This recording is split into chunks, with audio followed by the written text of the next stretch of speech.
Horen lafui ramna thana ba toning ko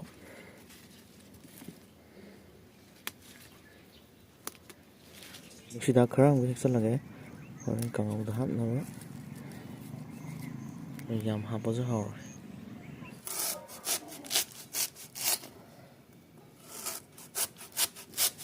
awai papa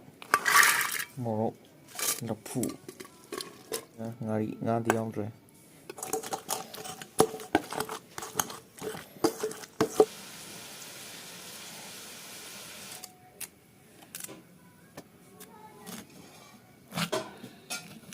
sina paknam gine morote pone nakup pine napak pine nai phadigom ne asoi ari roba kai napcha janu kangau gi masan sila re an moro nakupi morok khamen tilau sanam sing sina nuksida sina khajing do tes patamana tilau sanam sing do masan lago morote pa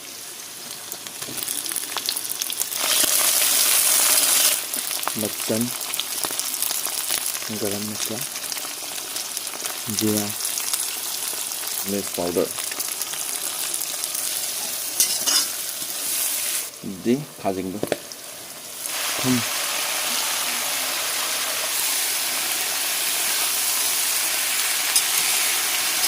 ये हमें क्या करना है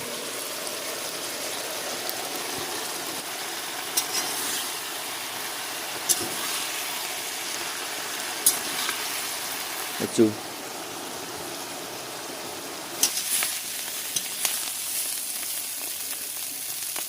kangau lo re chak na pui rom ba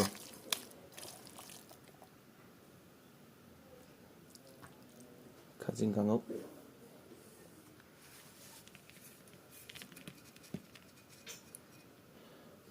bora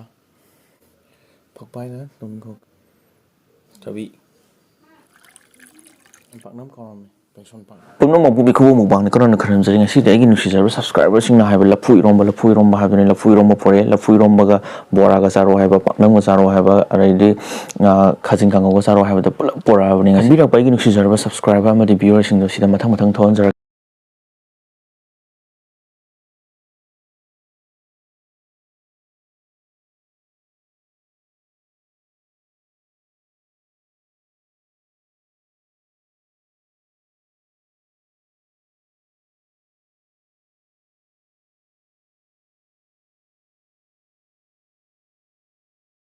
adadi saba hongna ba tawraje ahan bata thabi chan chasalage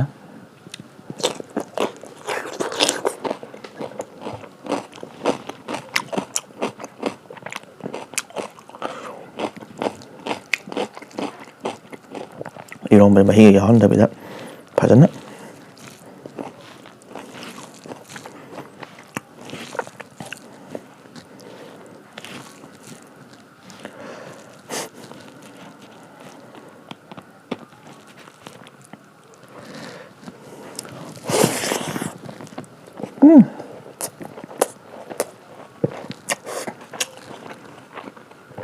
bora ra là cho hầu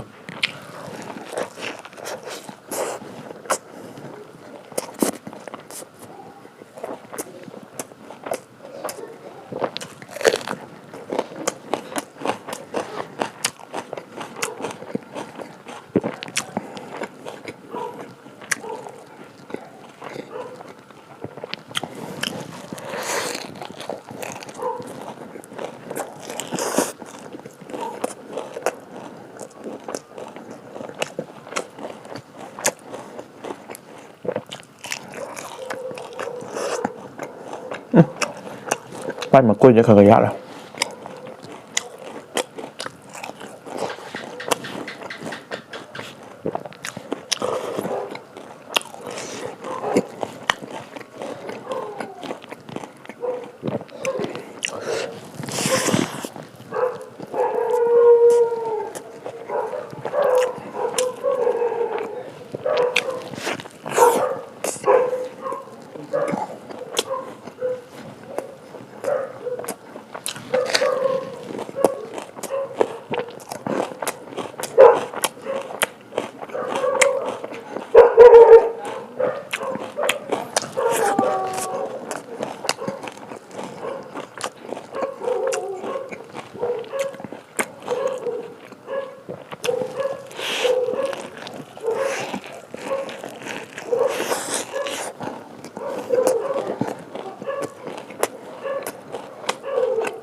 끝에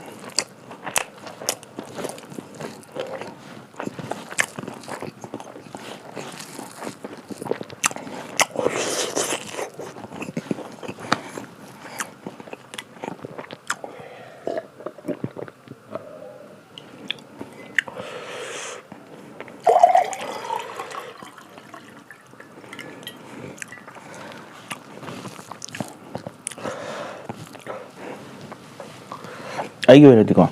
ꯃꯍꯤ ꯅꯝꯕꯁꯦ ꯀꯥ ꯍꯦꯟꯅ ꯄꯥꯝꯖꯗꯦꯕꯀꯣ ꯁꯨꯃꯥꯏꯅ ꯇꯧꯔꯒ ꯀꯪꯇꯛ ꯇꯧꯔꯒ ꯐꯖꯅ ꯄꯥꯏꯔꯒ ꯆꯥꯕꯒꯤ ꯈꯨꯍꯥꯎꯁꯤꯗꯤ ꯑꯁ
ꯐꯨꯜꯂꯦ ꯉꯁꯤꯗꯤ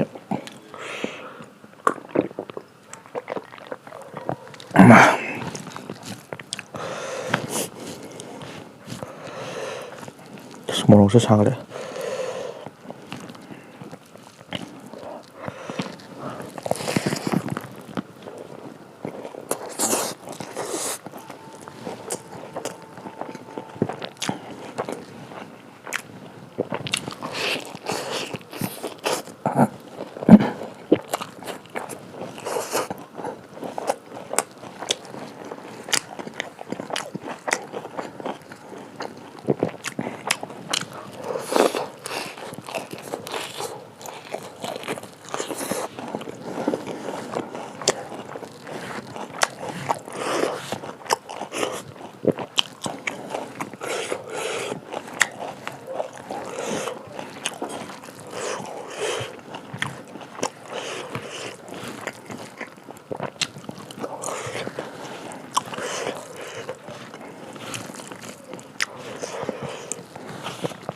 이러면 ලා스트로 이래면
ꯃꯣꯔꯣꯛ ꯐꯖꯅ ꯁꯥꯏꯌꯦ ꯂꯐꯨ ꯏꯔꯣꯝꯕꯗꯕꯨ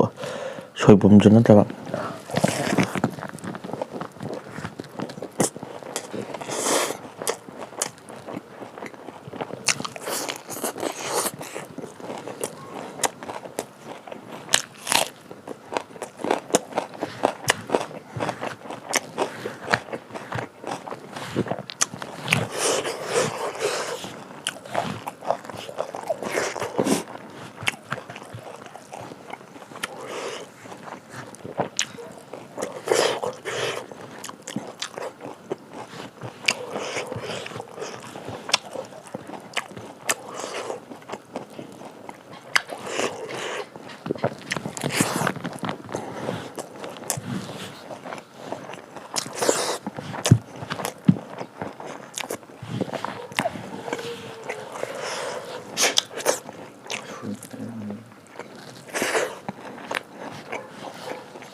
ꯁꯤ ꯄꯥꯛꯅꯝꯗꯨꯅ ꯂꯥꯁ